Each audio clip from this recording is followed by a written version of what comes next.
ప్రేమ పేరుతో మరో యువతి మోసపోయింది. నువ్వే కావాలని నువ్వు లేక నేను లేను అంటూ ప్రేమ పాఠాలు చెప్పి 6 ఏళ్ల పాటు సహజీవనం చేసిన వ్యక్తి ఇప్పుడు వేరే పెళ్లికి సిద్ధపడటంతో ఆ యువతి ఆందోళన బాటపట్టింది.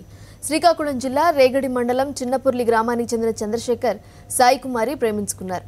6 ఏళ్ల పాటు కలిసి ఉన్నారు. అయితే ఇటీవల చంద్రశేఖర్ ఇంట్లో వాళ్ళు అతనికి వేరే సంబంధం కుదిర్చారు. ఇది తెలిసి కుమారి అతన్ని నిలదీయటంతో ఆ పెళ్లి చేసుకోక తప్పదని చెప్పి తప్పించుకున్నాడు. దీంతో బాధితురాలు పోలీసులను ఆశ్రయించింది.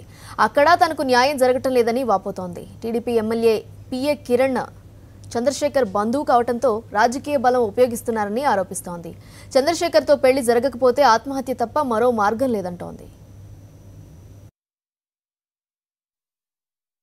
లవ్ చేసి నా వెనకాల తిరిగి నేను చేసుకుంటాను, నాకు నువ్వు కావాలని చెప్పి నాకు మాట ఇచ్చి శారీరకంగా కూడా అనుభవించి నన్ను తిరుపతి తీసుకెళ్ళి వైజాగ్, విజయవాడ, తిరుపతి ఆల్మోస్ట్ మొత్తం తిరిగి నాతో శారీరకంగా అనుభవించి ఇప్పుడేమో మా అమ్మ చనిపోద్ది నేను చేసుకోనని చెప్పేసి 6 నెలల కిందట నవంబర్లో చెప్పారు సార్. నవంబర్లో చెప్పిన తర్వాత నేను ఇక్కడికి వచ్చాను సార్.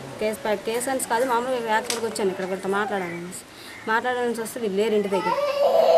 వెళ్ళారని రేగిరి స్టేషన్ దగ్గర కేసు పెట్టాలని రేగిరి స్టేషన్కి వెళ్తే రేగిరి స్టేషన్ దగ్గర కూడా పిలిపించారు సార్. నేను పిలిపించినాక రాలేదు సార్. నాకు చావు తప్ప ఇంకో గతి లేదు సార్. చేసుకుంటే నేను పెళ్లి చేసుకుంటే చచ్చిపోతాను సార్ ఇక్కడ.